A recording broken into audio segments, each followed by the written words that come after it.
go. Hey, everybody. Let's see. I gotta click start live, I think.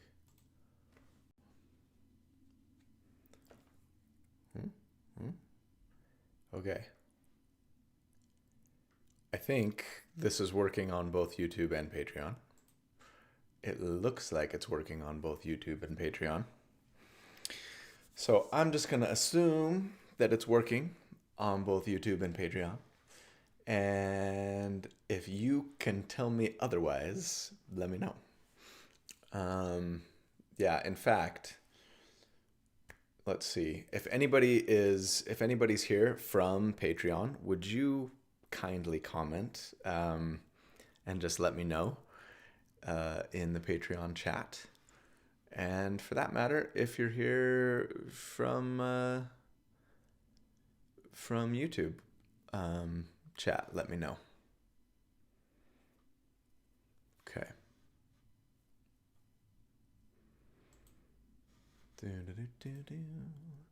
I am a little bit early.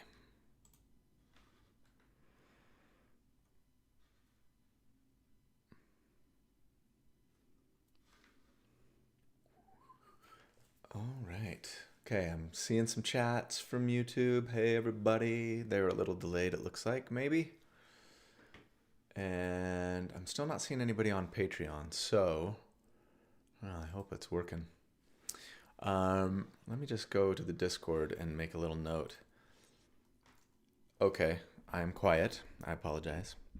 Can you hear, actually, tell me, can you hear this? I want to make sure it's using the right mic. It should be.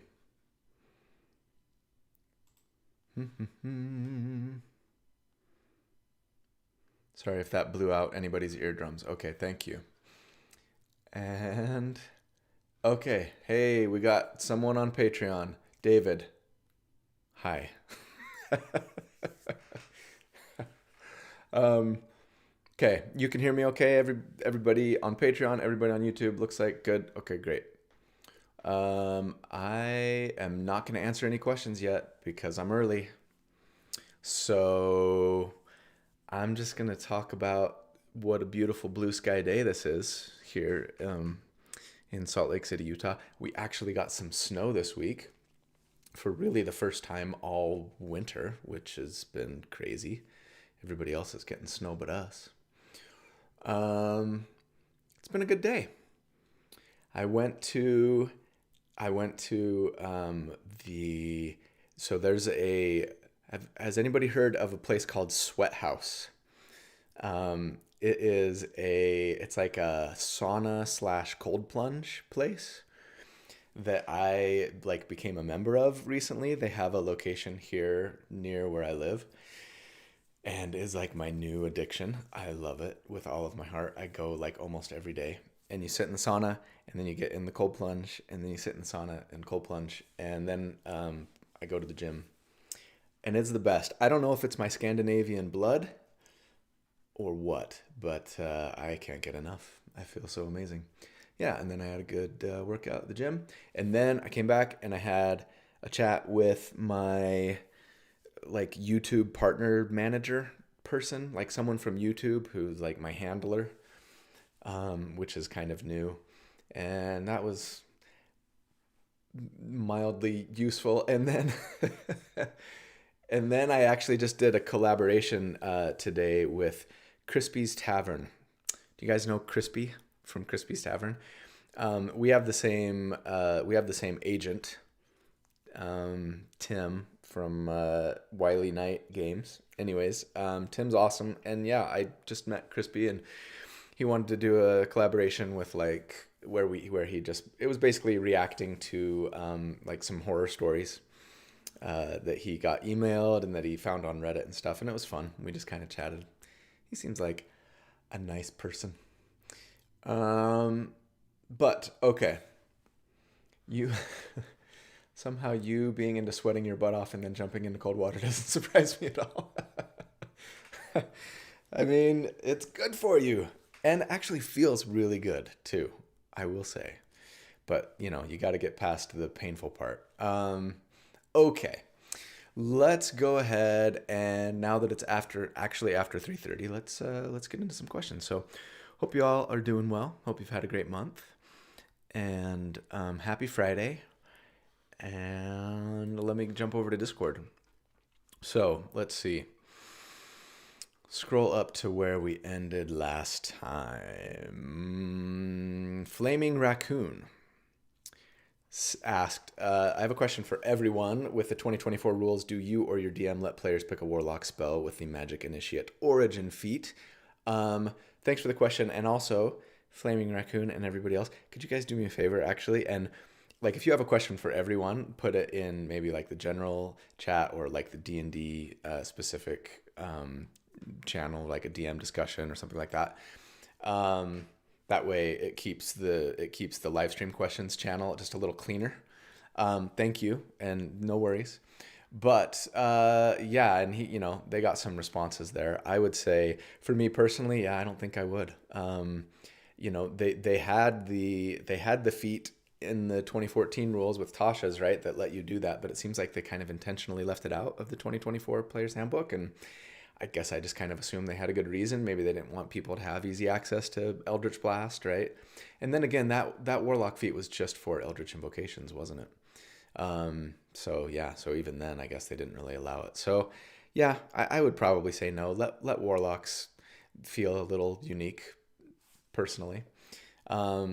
But I did like Nalian's response that, if someone asked if there was a good reason to, I might homebrew them up a Magic Initiate Warlock Origin feat, but just for easy access to Eldritch Blast, no. And I think I'm on that same page. Sorry. And then, let's see, Elphas, or is that Ephos? Elphas. Hey, Colby, I don't think you've done this before based on the table of contents, correct me if I'm wrong, but have you ever challenged yourself to make a mega multi-class build? That is something that uses as many different classes as possible while still doing respectable damage or healing or tanking, etc. I'd be interested in seeing how many multi-classes you can pull off in 17 levels before the build is totally outclassed, no pun intended, by everything else. Yeah, good question. I used to get that request a lot when I was doing BG3 content, right? Because there was an achievement, I think, for using like one level in every class and never multi-classing, right? Never making a trip to Withers, and I never did. And I've never like sat down with the intent to just like do a build that had as many multi-classes as possible, as many classes as possible. Just like for the sake of doing it. I think if anything, I tend to go, okay, I'm tempted to take a dip here, but like people are going to get mad at me if I do that too much. So I try and like keep it to as little as possible. That said, I mean, I've had plenty of builds where I've done 4. I know I've had at least a couple that have done 5 classes. And I think that's as many as I've probably ever gone. The last one that I did, though, it's been a while. I think the last one that I did might have been the Assassin's Creed build from like pre 5.5. In fact, I don't know that in 5.5 I've ever done anything that's like, oh gosh, that's probably more than 3 classes, I bet. Let me look real quick at that table of contents. For those of you who don't know, there's a table of contents. And I link to it in every video description, and then you can look up stuff based on class and subclass choices. Yeah, I don't think I've ever done more than 3 since 2014. I'm just kind of looking at a glance, but no, that was 2 builds, 2 potential builds, so that doesn't work. This was the build for every K-pop demon hunter. That was multiple builds. Yeah, anyways, so maybe I'll have to take a look and see if there's like a mega multi-class build out there. I will say that I do think 5.5 has done a better job of incentivizing you to stay with a single class, better than 2014 did anyways. Between the pushing every subclass to level 3, I think that helps because it's a lot more painful to just take to try and get something from Warlock if you need to take 3 levels in it rather than 1, right? Or Cleric or whatever. And they did address some scaling issues with some classes, the marshals in particular, I'm thinking. I still think that some of them could use a little love. As you guys know, that's how I feel. But, anyways, that's probably a big part of the reason, right? Paladins can't smite on every single attack. And so, while sure, getting Divine Smite is nice, like, it just doesn't feel as potent as it used to. It used to be a pretty common thing that I would do, right, for like burst damage builds especially. And now it just there's not as much reason to do it, though I have, and I'm sure I probably will again in the future. Excuse me. Let me jump over to the chat in YouTube because thanks for the super chat, Steven. Sorry I'm late. I recently ran a one shot for my niece and 6 of her friends, all of which were around 12 years old. The game got interrupted by one of the parents who started yelling because Dungeons and Dragons are the devil. Have you had to deal with that before? Yes. So, as a child of the 80s, when I was first playing D&D, like it was in the middle of that like demon worshiping scare. And my dad, like, all he ever said to me, fortunately, I think, looking back, like some of my friends were getting some stuff from their parents, but not so much that they like forbade them from playing.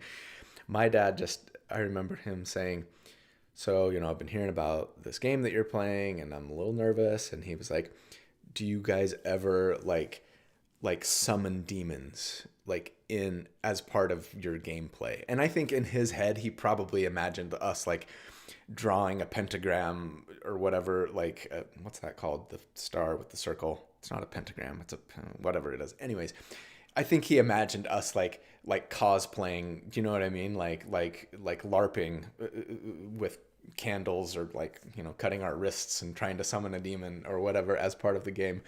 But regardless, I was just like, yeah, no, we don't ever do any like demon summoning things in the game. I'm a magic user. My character can cast spells, but it's just like fireballs and stuff. I have the ability to, I don't think I said this, but one of the spells that I get could potentially summon a demon. But he was just like, well, like, don't ever do that in game. Like, don't ever do demon summoning. And I was like, okay, I won't, I promise. And that was about it. So that was as much pushback as I ever got. I do remember the Tom Hanks movie. There was a movie that came out. Tom Hanks did, what was it called? It was like Mazes and Monsters. Is that what it was? It was a terrible, it was so bad. But I remember watching it when I was about that age, 12, 13, and I was like, ooh, this is going to be about Dungeons and Dragons, cool. And it was just a big morality play about how how bad role playing can be for you because you go crazy, and anyways, it was hilarious. And I watched it with my mom, and she was just like, that was a stupid movie. So that was about as much as I ever got. That's hilarious though. And I'm curious, like you say that the game got interrupted, but like were they legit? Were they serious? Were they like, no, like you can't play anymore because Dungeons and Dragons is of the devil? Or were they like joking? Because if they were serious, that is both funny and sad. So yeah. Randomize 4, I do generally have a backlog of the questions just in the Discord channel. There's a separate channel that's called Livestream Questions. So, okay, let me get back. Oh, you know what? Let me check Patreon. I got to do that now. Oh, okay. No questions coming from Patreon. It looks like it's maybe just David. I don't know if anybody else is there, but hey, everyone in Patreon, if you're there. I know there's a lot fewer patrons than there are YouTube channel members. So, yeah. Anyways, okay, back to Discord. Hey, Colby, how much do you consider handedness? This is from Precipice. How much do you consider handedness when making a build? I've run into issues in the past where I play characters with a shield and weapon, spellcasting focus.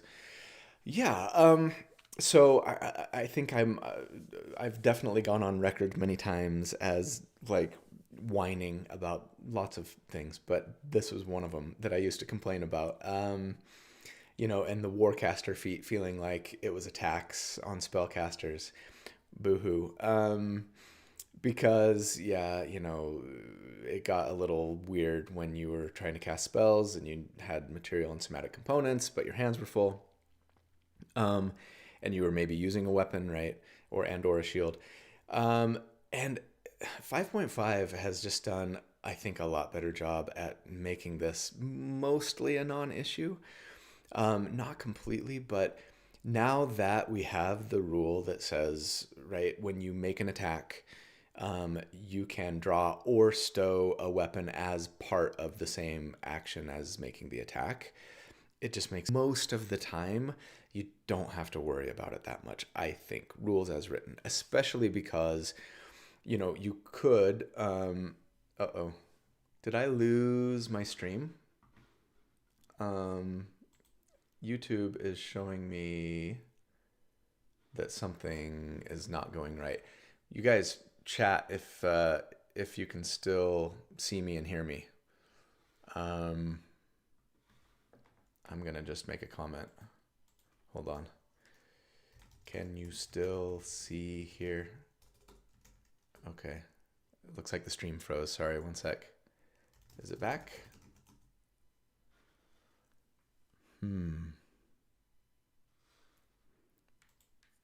Sorry. Technical difficulties. Yeah, dang it. It's lagging, it looks like. Okay, and Patreon's getting the same thing. Shoot. My internet provider must be having issues. Okay. I'll assume that things are going better. Sorry about that. Hopefully it won't continue to be an issue, but if so, I'll keep talking. I'm seeing in YouTube it looks like I'm freezing and stuttering, so that's crappy. Sorry. I'll just keep talking. Sounds like the audio is okay regardless. Is that true? Even when it was freezing, was the audio okay? All right. Well, we'll just keep going. Sorry about that. Okay. What was I saying? I don't remember that far back. Let me remind myself of what the Discord was. Oh yeah, the handedness. Yeah. So yeah, generally I think it's a lot easier now to draw your weapon, make the attack, and then even because we still have you still get a free action, right? I don't think they call it a free action anymore, but whatever. You still get a free action. So you could draw the weapon as part of making the attack, make the attack, and then stow it. If you want to have your hands free, for example, in order to cast the shield spell as a reaction when, somebody attacks you, etc.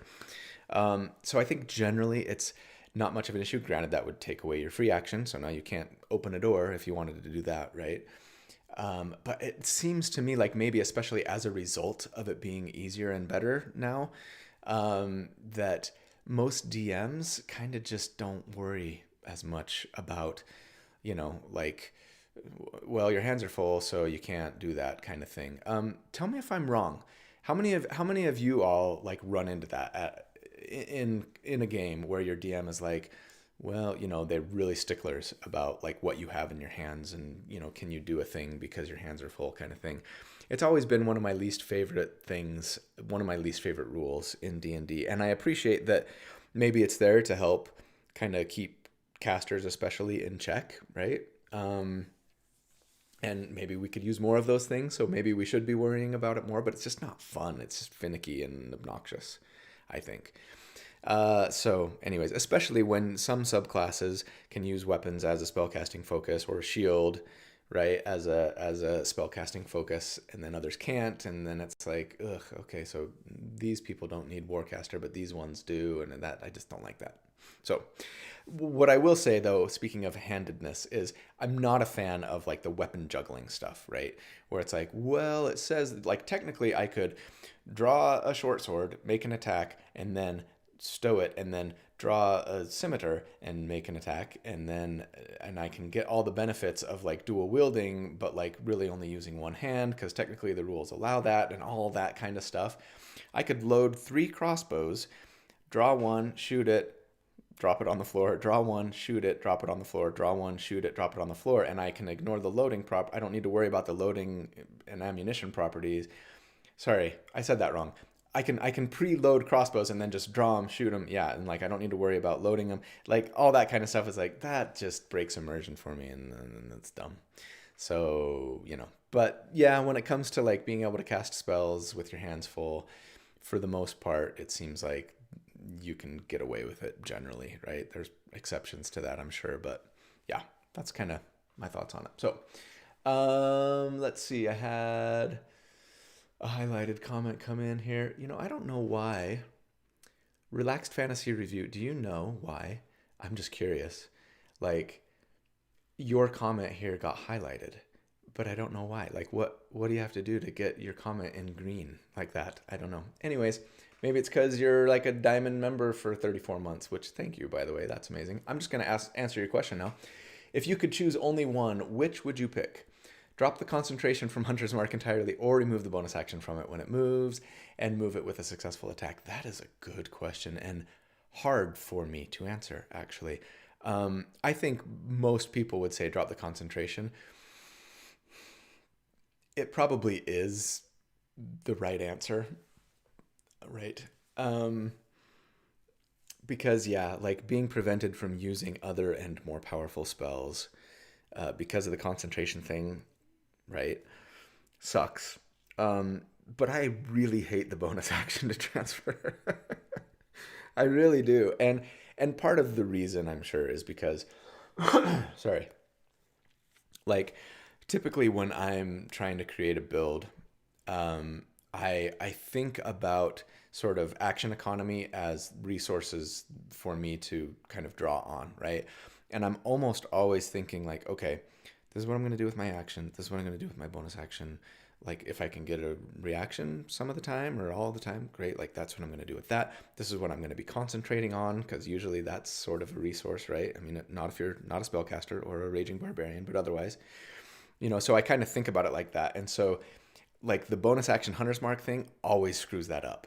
And it's always like it's rare that there isn't something really good that you could do with your bonus action were it not for the fact that now it's being taken up by Hunter's Mark, right?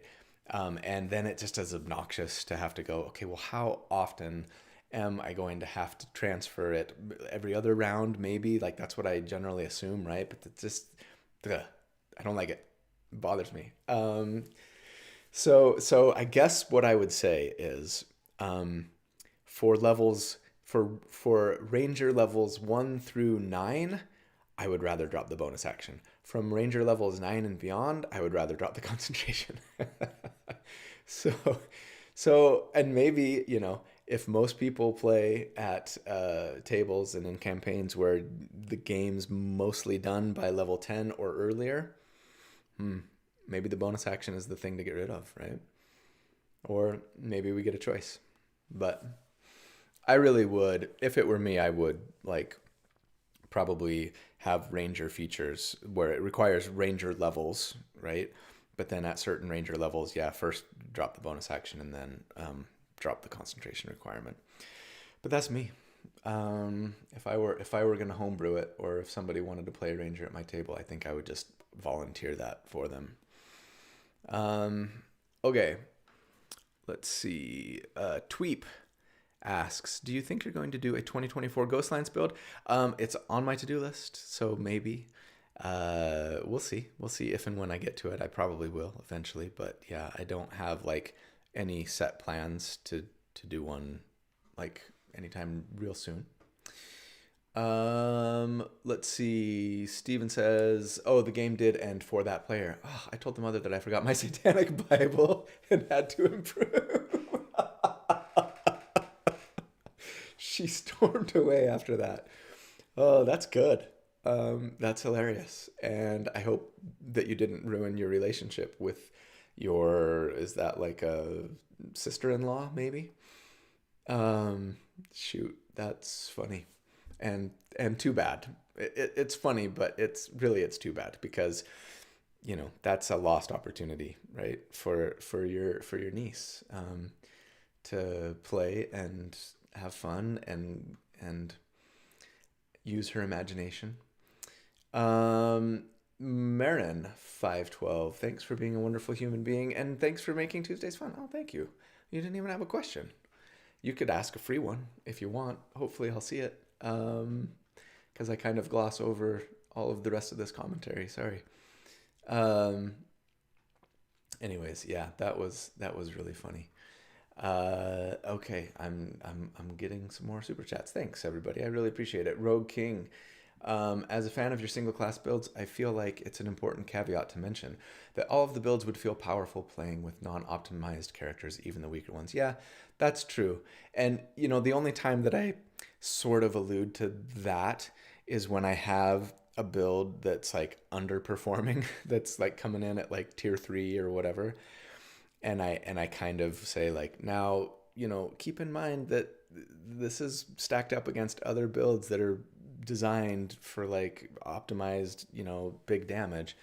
So doing 30 damage per round at level 6 is actually, I could say that, right, is actually pretty good, um, compared to most tables and most builds. So like, don't feel bad about it. Yeah, because it's a good point. And not only that, but to be fair, like some of the time, a lot of the time, right, when I'm doing 50 DPR at level 6, well, it's coming at the cost of like most or all of our expendable resources, right? So it's like, yeah, this looks great, but next combat encounter, you're going to be doing half of this or whatever.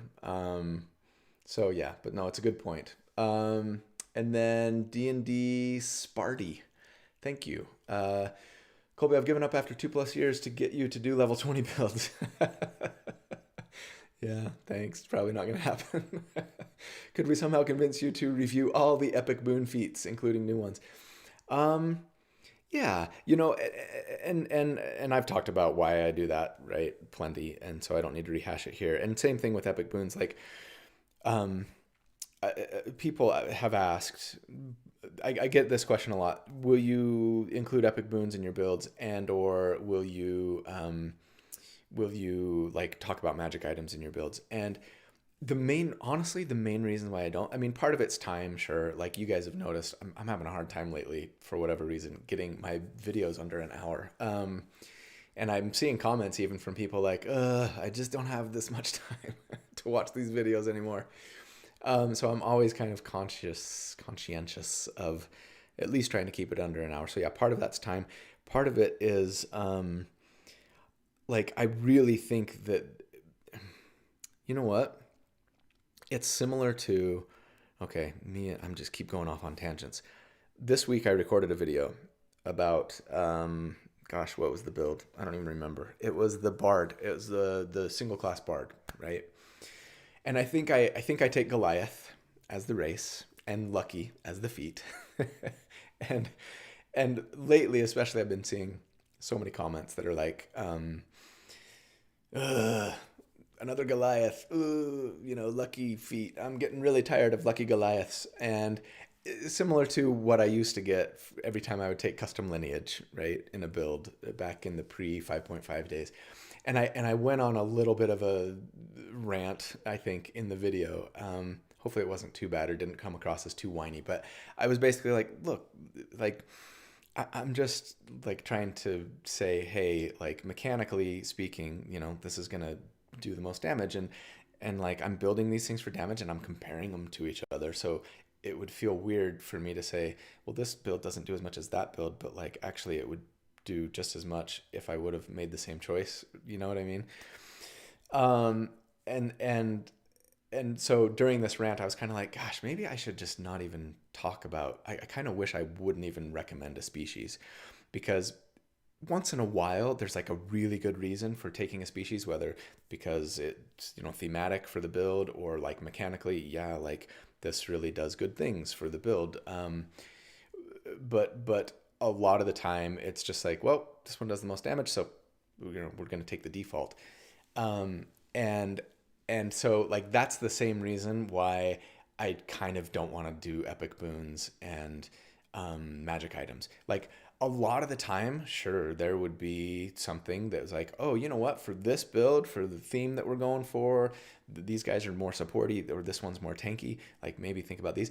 But for most of them, like if they're making attacks, right? There's basically two epic boons that are gonna be best, and like I'm just gonna like be repeating myself all the time, right? And same thing with magic items, like, well, like take the flame tongue sword if you can get it, and if you can get a legendary one, then take this, And so yeah, it would just I feel like it would just get kind of redundant, and I mean, there's lots of awesome magic items that like are just fun and cool, and sure, mechanically advantageous. But like at the end of the day, since I'm putting all these things in spreadsheets and crunching numbers on them, it just ends up being that like suddenly all of these awesome, fun choices get whittled down to like these many choices, and I'm just kind of using the same things all the time, right?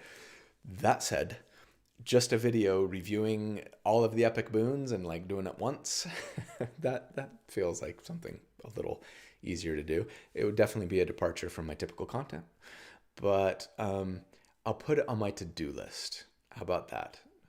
All right. And let's see if I have any others. Please. Um, Blacksmith says, "Hey Colby, have built for Cosmere RPG?" You know what? The answer is no to both, unfortunately. I do have a new group of friends who I'm going to be starting a new campaign with. We just had our session 0 a week ago, and we're going to start the campaign in a week. And we thought about doing Cosmere because everybody is a fan of Brandon Sanderson. And so maybe, because I got all the books and I'm like ready to, I'm not GM. And so I'm like, hey, if you decide, we're just going to do, he's a new GM. So we're just doing the starter set, the WotC official starter set campaign. And after that, we might do Cosmere.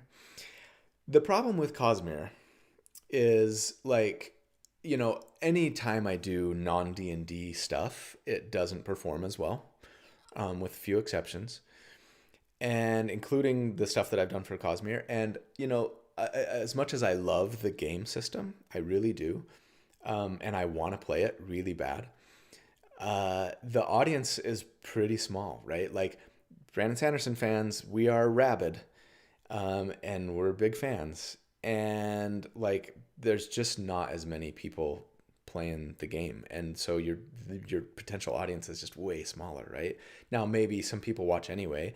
I know that you guys are all awesome and supportive, and maybe you turn it on and let it play in the background if you're not necessarily interested. But yeah, doing a Cosmere build feels like a big risk, frankly.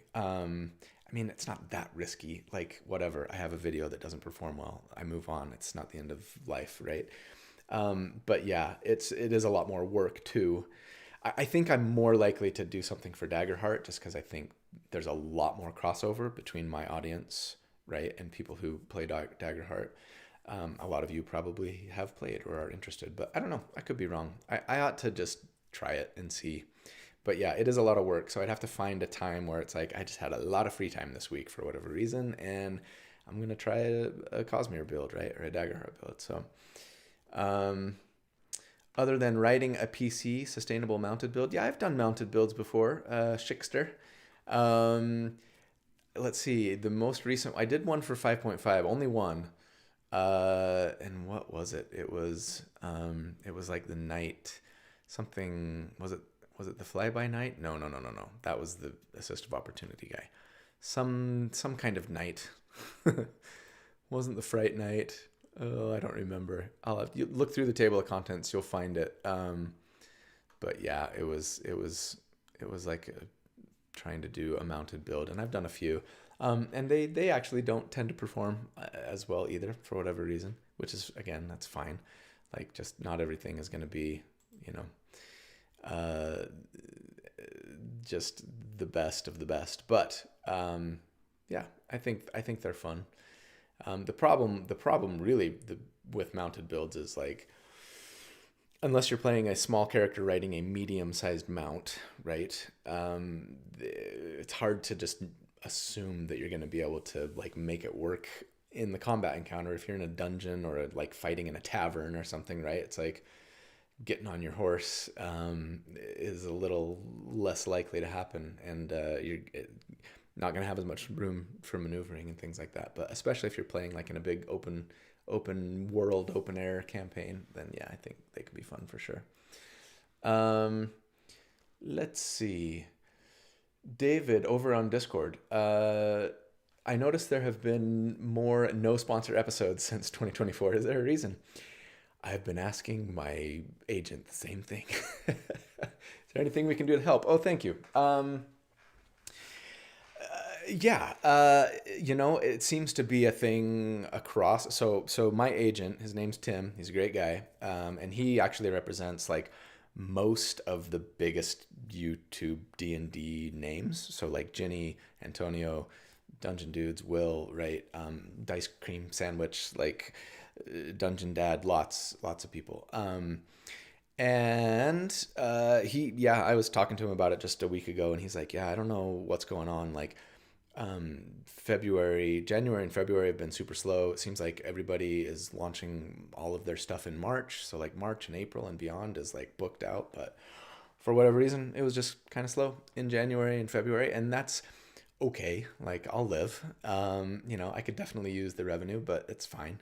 And so, yeah, I've been plugging my t-shirts and my little candles and stuff a little bit more. And so I guess, sure, like if you wanted to help, then maybe see if there's a merch product that you like, that would be helpful. But honestly, like being a patron and or a YouTube member is like the most helpful thing. Like I don't know if I've shared this with you guys before, but like it used to be that the majority of my revenue came from YouTube ad revenue. Here's a little insight for you. So back in 2020, 2021, maybe 2022, YouTube ad revenue was a lot better than it is now and has been for a few years now. And I think that's largely because like probably the pandemic, a lot more people were staying home. I think a lot more companies were like, ugh, like retail is dying. We need to advertise, like find new ways to advertise and stuff. I don't know, economic stuff was happening. And I think just for a couple, 3 years there, like marketing people were paying a lot more for advertising on YouTube than they do now. And I started memberships, and memberships was just kind of like a little piece of like my revenue. But over time, like the revenue from YouTube, the ad revenue from YouTube has just continued to like decline. Even though I'll have videos that will perform as well as or better than, a video from 2022, for example, like I won't make as much money on it. And so like I depend more today on memberships and patrons than I ever did before. And like when I say on every video, like I couldn't do this without you guys, and you're the reason why like this channel exists. That is like more true now than it ever has been. Because yeah, like if it were just YouTube revenue and maybe sponsors, I wouldn't be able to do this full time anyways. So yeah.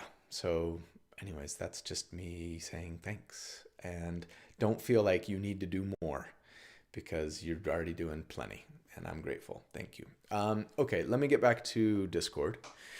So let's see. Yento. Oh man, I just spent a bunch of time talking about Brandon Sanderson and the Cosmere. How do you feel about the Cosmere adaptation announcement? So, how much time do we have? Oh my gosh, I'm so excited. I mean, if you guys follow Daniel Green and have watched like his recent videos on this, then you'll know pretty much how I feel. If you don't, you should follow Daniel. He's great. Fantasy News. We've actually connected and talked about maybe doing a collaboration. And in his last video talking about this, he he showed a quote that I had as a comment in one of his videos. Anyways, whatever. Great guy. I love all things Brandon Sanderson and Cosmere, and I'm so excited. And here's the thing, like, I'll try and be brief. I know that's impossible for me. Apple, I think, is like the best streaming service that that could be partnered with him on this. Um, like the stuff they do is almost all really high quality, right? And beyond that, like the best news to come out of this period is like how much control they're giving him, right? And then he's now announced like he's going to make it his full-time job over the next 5 months to write the screenplay for the Mistborn movie, right? Movies. And that is so awesome. And here's the thing, like to me, okay, even if you don't care about Cosmere, hear me out, right? Even if you're not a Brandon Sanderson fan, like the best thing to come from how this is going down, right? He's been given so much control, like veto power, final say stuff. Like he's not just like a consultant; he's like in control. And the best thing that's going to come from this, I think, is not fantastic movies and TV shows, which I'm probably too confident. Like my hopes are too high, but I'm confident that like it's going to be really good once it finally comes out. Hopefully it won't be too long. But the best thing is not that we're going to get some awesome stuff. The best thing is that these studio execs will learn the lesson. Please let them learn the lesson that like when we stick to the source material, right? And we let the authors like tell the story, it's good. And we get a lot of people that watch because they love it, because it's awesome, right?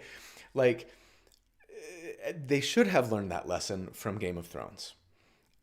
Game of Thrones, amazing, was so good, but then like ever since Game of Thrones, all of these studios have tried to do these big epic like shows, right? And they're trying to recreate Game of Thrones and what's the next Game of Thrones? And it's like almost all of them have sucked or at least been mediocre or just good, not great, right? I'm thinking like The Witcher, I'm thinking Wheel of Time, like and and they all just go, yeah, like Game of Thrones was amazing. Like, let's redo that. Like, the lesson that we've learned from Game of Thrones is that there's a big audience for like big epic fantasy. So if we just build it, they will come. And it's like, no, that was not the lesson that you should have learned. What you should have learned from Game of Thrones was that when we stick to the source material of like these fantasy books, then the product is awesome and we get lots of people who tune in and watch. Especially with Game of Thrones, they should have learned that lesson because like it teaches you within Game of Thrones. Seasons 1 through 6 were awesome. 1 through 5 and maybe mostly 6, right? Because they had actual books to follow and they mostly stuck pretty close to the script, right? And then they ran out of books and the quality took a nosedive and everybody complains about it and critics are bashing it and the Metacritic scores are terrible. And, you know, it's like, how did you not look at that and just understand, oh, we need to follow the source material and let the authors, you know, have a bigger role in creating this stuff. And they just didn't learn it. So my hope is that, you know, that's what will happen here. Brandon is going to do an awesome job with it. I know he will. It's going to be amazing. And then maybe they'll be like, oh, okay. So we actually don't know better than the authors of these works. And we should just let them, and we should just try and tell the story that they're telling. Sure, you got to adapt it. Sure, you got to make changes. Sure, you got to cut some things. But like, you know. So, wow, that was not brief at all. Thanks for giving me a moment to talk about it. Maybe I need to do a video on that. I'll just do a short. Coyote is crazy says, once again, that most important question, coffee or chocolate? Oh, I'm sorry. Nope, gotta say both. I love both too much. Mocha. There you go. There's my answer. Okay, let me jump back over to YouTube. I think we'd all love to be Lucky Goliaths. I know I would. I love Goliaths. Um, okay, let's see here. Okay, yeah, didn't have any other super chats there that I'm seeing. Let me check Patreon really quick. If there's questions, nope. Oh, Jeremiah Simmons, where else are you live? Yeah, YouTube. That's all. But it's like for members only, so you only get notified if you're a YouTube member, or if you're on Patreon. I can go live on Patreon. Okay, back to Discord. What time is it? Oh, we still got like 15, 20 minutes. Um, okay. What do you think? Tweep says, what do you think is the strongest 2024 control build? Third party allowed. I'm gonna leave out third party because I am just not as familiar with like all the third party stuff, right? That's out there. Hmm. I'm tempted to say Clockwork Soul, Sorcerer, because they get Wall of Force and most of the other really good control spells, and a higher DC on their spell save, right? Um, and uh, meta magic for some shenanigans and quicken spells and twin spell on some spells, anyways, and stuff like that. But you know what? They don't get Saloon's Viper. Is it Saloon or Saloon? I don't know why they spelled it differently for this spell.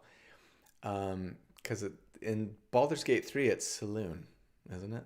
And it's with Elune. Somebody who knows lore better than I do, let me know. Um, they don't get Saloon's Viper. That is a druid or wizard only. And that's a really good spell. Now, I don't know if it's like the best control spell in the game necessarily. It is third level, but it doesn't require concentration. I have high on my to-do list to build around this spell and see what we can do. So that might come in the next month or so. And we'll see. We'll see, because if you can use older content, especially, um, so Lune's Viper it's a bonus action, isn't it? To use it like venomous as a magic action. No, it's an action. It's a bonus action to cast, but then it's an action to keep trying to poison and incapacitate. Yeah, and I mean again, poisoned, so it might not necessarily be the best control spell anyways, but it's good. It's definitely good. Yeah, I don't know. You've stumped me. I mean, lore bards can do everything, but the subclass itself doesn't necessarily bring fun, like, controller things other than just spells, which, don't get me wrong, that's amazing, but you kind of want to look for something that can do more than just cast great control spells, like the enchanter wizard, right? Yeah, I'll keep thinking about it. Um, okay. Let's go back to the YouTube chat really quick. See if anybody's throwing out some questions they're hoping that I'll get to. Um, yeah, don't make a series from a book series until it's done. I'm sure, in their defense, Maverick Wolf. Um, when HBO started Game of Thrones, they were probably like, I mean, you only have two more books, right, George R. R. Martin? Like, this is going to take us a few years to get through. Surely, by the time we catch up to book six, like, you will have come out with book six, right? I don't think that was an unreasonable expectation on their end. But yeah, they maybe that's the lesson learned. What about the Dragonlance live action show? Matt asks. Yeah, I mean, I loved those books when I was younger. I will say, at risk of ostracizing some of you, I don't know that they hold up as well as I wanted them to. I reread them a few years ago and I was like, ooh, these feel more like YA books than like they're not as awesome as I remember. And maybe that's just part of, having grown up and there's a lot of really great fantasy out there, right? That said, yes, I would still love to see Dragonlance come to the big or small screen. Um, I am nervous about how good a job they'll do with the adaptation, as I am with all of these things where, like, I don't know how involved Margaret Weiss and Tracy Hickman will be in that. I mean, I know I've seen pictures of them together and stuff like that, but like that just might be a sales pitch meeting, right? So, do you guys know, like, has there been more news on Dragonlance live action, and like, are they in the writing process? Like, how much control are Margaret and Tracy going to have over, the script and the screenplay and the direction, etc. Because yeah, the more involved they were, the higher my faith would be in it being good. Um, Saluna, okay, good to know. Uh, the mounted build that was I've done Cavalier builds, yes, but the most recent one I did was mostly Paladin. I think the only 5.5 mounted build I've done was Pally. Excuse me. Um, let's see. Anything else? No. Okay. Let me get back to Discord, see if there's any other questions that I haven't got to yet. What do you think of a build? This is from Logo Praxis. What do you think of a build of a small character, halfling, etc., 20 Warforged, using a flying wonder for mobility? Fly 30 feet, can carry 100 pounds. Something without much armor like monk or rogue. Yeah. I mean, again, that's one of those things. Let me look at flying wonder because I want to make sure that I don't think it is what I think it is. One of those things where it's like a magic item, and do I do a build that's based around a magic item? Probably not, unless it's an artificer, right? And this is a common wondrous item, so it would be pretty easy for an artificer to do, right? Um, an activated flying wonder uses the flying wonder stat block. The wonder is an ally. In combat, they share your initiative count, blah, blah, blah, takes the dodge action, blah, blah, blah. But they are a tiny construct. Um, so, okay, so you're not saying mounted on the flying wonder. Are you? But why would they be small then? Are you thinking maybe they can carry them? Um, I'm assuming that like you were talking about maybe using them as a mount, but I don't think it would work because they're tiny. So yeah, there are the other things, like people always talk about, being a small character and then summoning a familiar. Is it a deer that's medium sized, right? And you could potentially ride them as a mount, which is a cool idea. And familiars are squishy, and so it doesn't work exceptionally well. But I've done like ride your pet builds before. Battlesmiths, especially, I think work well there because the steel defender is fairly tanky. But yeah, there are other things to do it with. I think small Beastmaster could get away with it, for example. And there's some fun and things that you can do, especially, gosh, with the old mounted combatant feat. It's not as good now as it used to be, but yeah, there's some fun stuff that you could get up to with it.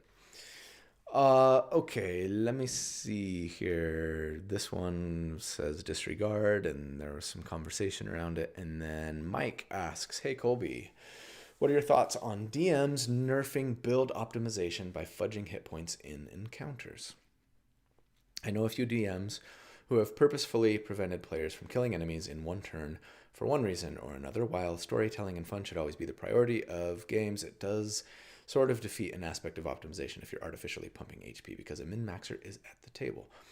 This is a great question, Mike, and I don't know if it's one that we've talked about much. I did do, you guys remember, for those of you that have been around for a while, I used to do a series called Sliding Into My DMs, where I would just chat with my DMs about questions like this. And it was fun. And, the videos never performed particularly well. And so I kind of stopped doing them because they were sort of messing up my algorithm. But anyways, Yeah, fudging numbers in general. I mean, I will say, first of all, that if a DM is going to fudge a number, I would rather see them buff the hit points of a monster than just about anything else. I think, can I say that with confidence? Like, I think if you have optimizers at the table, especially that are built to do lots of damage, um, rather than make the monsters hit a lot harder or a lot more regularly, um, or have like a super high armor class, so they're really really hard to hit, right? I would rather just see like a big bag of hit points. Uh oh. Oh no. Did I die? Did we die? Looks like YouTube might have died. Patreon, are you guys still there? Can you hear me? And YouTube, um, looks like it just keeled over. So I'm going to reload and hope that it works. Um, okay, cool. Thank you for letting me know.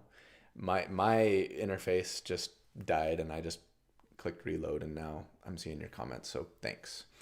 Um, anyways, yeah, like I think that is maybe one of the best ways to deal with optimizers. Like if you know that you've got players that are just gonna lay waste to your monsters, just make them take an extra round or two to die, I think, and therefore they're going to be up for another round to potentially do damage and do things that your players don't like.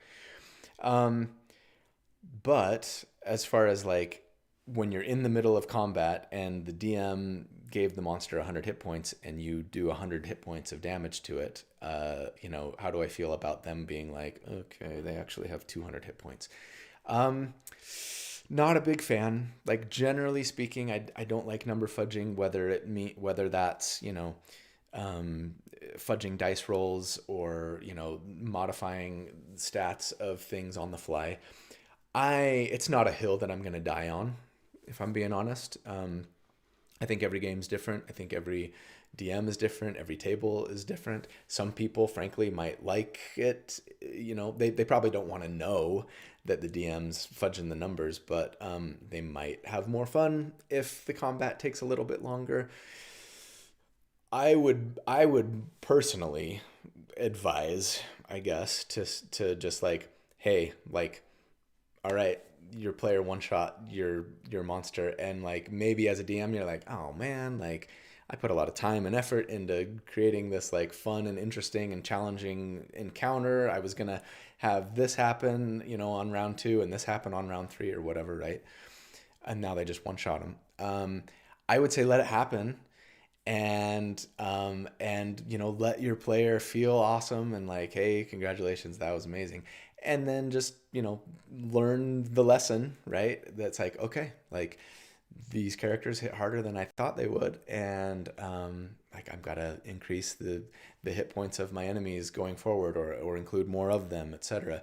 And maybe if you had some really cool thing that was supposed to happen during the combat encounter and now it doesn't get to because your monster got one shot, well, you know, save it. Save it for the next combat encounter, where you have a little beefier, excuse me, a little beefier monster or more of them, right? Sorry. So, yeah. But yeah, generally, I'm pretty anti fudging numbers. I say let the dice tell the story. That's that as often as not, or maybe more often than not, will end up telling a better story or be more memorable, right? Than if you try and sort of get too heavy-handed in the way that you're guiding the outcome of what's happening mechanically, right? Sorry. Okay. Precipice asks, follow up to your talk about not liking the Nick weapon juggling. How do you feel about thrown weapons still using one-handed Nick? I had a cool ranger build that threw daggers in one hand and then the other held a shield in order to use the protection fighting style. I think I did this with, gosh, what was the recent thrown weapon build? Was it the paladin? It was a paladin. I think. No, I don't remember. Um, yeah, I think generally I'm not super opposed. The funny thing about thrown weapons is it does get a little weird because technically they could benefit from the dueling fighting style as well as the thrown weapon fighting style, right? And I think actually the two weapon fighting style too. Um, like depending on what weapons you're using, not if it's a returning weapon, but if you're throwing different weapons, right? Um, and so like for that reason, strictly rules as written. And Jeremy Crawford, I know, clarified, right, that yeah, like thrown weapons can benefit from the dueling fighting style. And people say no because you're not wielding it when you throw it. It's like out of your hand, blah blah blah. But like, I think that it works right at most tables. But then the result of that ends up being that like thrown weapons kind of almost always outperform if you can get all the fighting styles, anyways. At least other like single-handed and even two-handed weapon builds, two weapon fighting builds, right? A weapon in each hand. And then especially considering that you can use the shield, like suddenly it's like, ooh, maybe this is a little immersion breaking. Maybe it's a little too powerful. Um, it's not a huge deal. I mean, 2 damage per hit isn't gonna break anything, I don't think. And if you're taking a feat or multi-classing basically just to get that thing, then like, yeah, maybe it's okay, right? But yeah, I don't know. So I'm a little torn when I do thrown weapon builds. If I do talk about like, hey, it can benefit from like multiple fighting styles, I get pushback in the comments. People are like, no, that doesn't work, or it's stupid, which is fine. I shouldn't make fun of them and talk in that disparaging voice. It's a valid concern, I think. But I do it anyways. And yeah, like, I still do have on my to-do list the Needler 2.0. That build, for whatever reason, gets the most requests from people to do like an updated version of, but it's just not going to be as good. And so that's why I'm not doing it. Because like I haven't done it, I mean, because sharpshooter, right? The sharpshooter nerf and darts are fun to build around, but the thing that made that build work as well as it did is that you could throw the dart and get the +10 from sharpshooter, um, and plus archery fighting style, right? And so it was awesome. But and the thrown weapon fighting style. I mean, there's a lot of ways to just make the tiny little humble dart really cool. Now less so, and so I might do it still. I'd have to find a way to get lots of different fighting styles. And yeah, the net works differently too. That was a big part of that build. So it would be very revamped. But I do have it on my to do list. And if and when I do it, I'm sure that I will be stacking fighting styles for the dart, no question. Otherwise, it would be hard to make it good, right? And maybe that's a good place to end. Let's see. I'm just checking Patreon really quick. We got some chat about fudging numbers and stuff. Good. I love to see you guys like talking with each other. Um, the Chuckadin.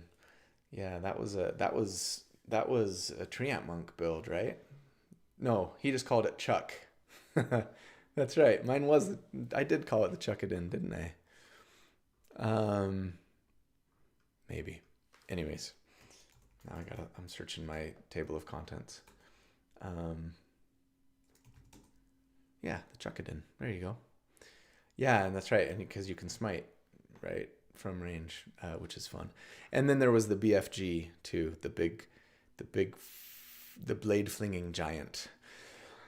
That was a thrown weapon build that was fun and is actually still really high up there on the tier charts, for sustained damage. In fact, I'm gonna just pull that up. Chuckadin, or no, the Chuckadin is just behind the BFG, like tier score wise, anyways. But they're right next to each other. So yeah, both pretty potent. And the BFG is the hardest hitting non spellcaster that I've ever built to date so far for 5.5. I think is that true? Looks like it. They weren't casting spells, right? Because they were mostly barbarian. So Yeah. Anyways, um, yeah, that was a fun one. All right. Well, um, I think we're at an hour, so I should probably just wrap up. Thank you all for being here. Thanks especially for the chats. That really is super helpful for me, and I'm grateful and appreciate it. But I'm grateful to all of you guys. I keep saying it, and I'll continue to say it. Yeah, just your support means the world to me. So thank you. If there's something that you want to see, I was just talking with my channel manager person earlier today, as I mentioned, and they were talking about like you should think about new offerings for members. And I was kind of like, I don't really know what I would do, like early access to videos. Um, I thought about doing that in the past. The problem is my son Knox, who edits my videos, literally like doesn't have them ready to go until like 2 o'clock in the morning the day that the video is going to go live. A lot of the time anyways. So early access might be like an hour early, which is like, is anybody going to really care about that? I don't know. But yeah, if there's something that you guys think of that you think you would really like to see as like a channel member, feel free to throw it my way. I tend to be in a place right now where I'm like, if it's going to take up a lot of time and energy, it might not be something I'd be able to add, but I'm always willing to consider. So let me know. And otherwise, have an awesome, awesome weekend. Happy Friday. And yeah, thanks. Just thanks. Thanks for being here. Thanks for watching. Thanks for your support. And love you guys. We'll see you soon. Bye bye.